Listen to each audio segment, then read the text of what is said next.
দরুদ শরীফের কথা শুনলেই মনের ভিতর যে অনুভূতি সবচেয়ে প্রবলভাবে জেগে ওঠে তা হলো ভালোবাসা।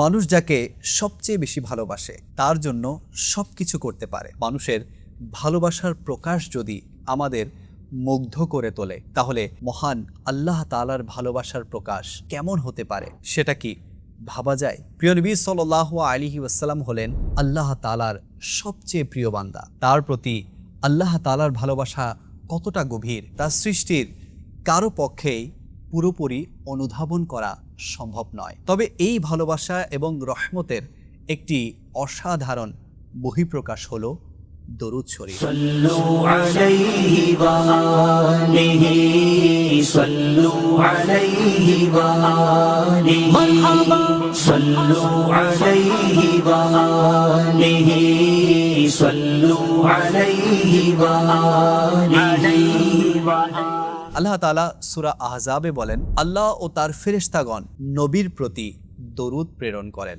হে ঈমানদারগণ, তোমরাও তার প্রতি দরুদ পাঠ করো এবং সালাম করো আন্তরিকতার সাথে। দরুদ শরীফ হলো একটি বহমান নদীর মতো, যে নদীর স্রোত কখনো থেমে যায় না। প্রতিটি মুহূর্তে বিশ্বের কোনো না কোনো স্থানে উচ্চারিত হচ্ছে প্রিয় নবী সাল্লাল্লাহু আলাইহি ওয়াসাল্লামের প্রতি দরুদ শরীফ।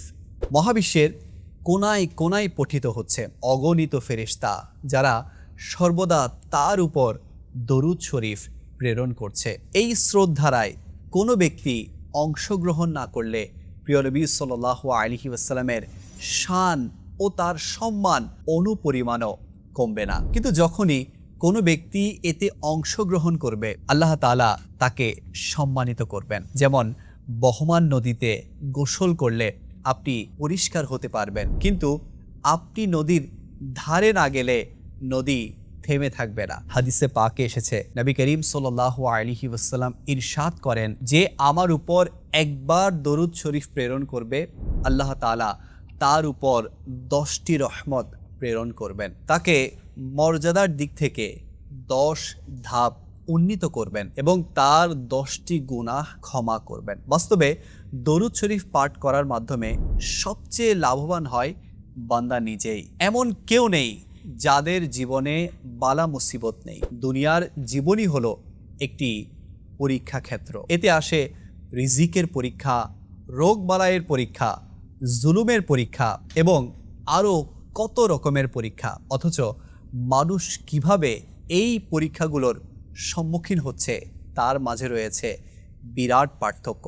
কত মানুষ জীবন সংগ্রামের ভারে এমনভাবে ভেঙে পড়েন বেঁচে থাকাকেই যেন এক প্রকার বোঝা মনে হয়। অথচ কত মানুষ তার চাইতেও কত কঠোর প্রতিকূলতার সম্মুখীন হচ্ছেন প্রশান্ত হৃদয় নিয়ে আল্লাহর উপর সম্পূর্ণ ভরসা রেখে। এই প্রশান্ত হৃদয় হলো আল্লাহর তৌফিক এবং এই প্রশান্তি লাভের একটি চমৎকার উপায় হলো নিয়মিত দরুদ শরীফ পাঠ করা। প্রতিদিন একটি নির্দিষ্ট সংখ্যক বার দরুদ শরীফ পাঠ করার নিয়ত করুন এবং যেদিন থেকে আরম্ভ করবেন সেই তারিখটি আপনার ডায়েরিতে লিখে রাখুন। 1 বছর এই অভ্যাসটি ধরে রাখুন। এরপর পিছন ফিরে তাকিয়ে দেখুন আপনার জীবন পুরোপুরি পাল্টে গিয়েছে কিনা।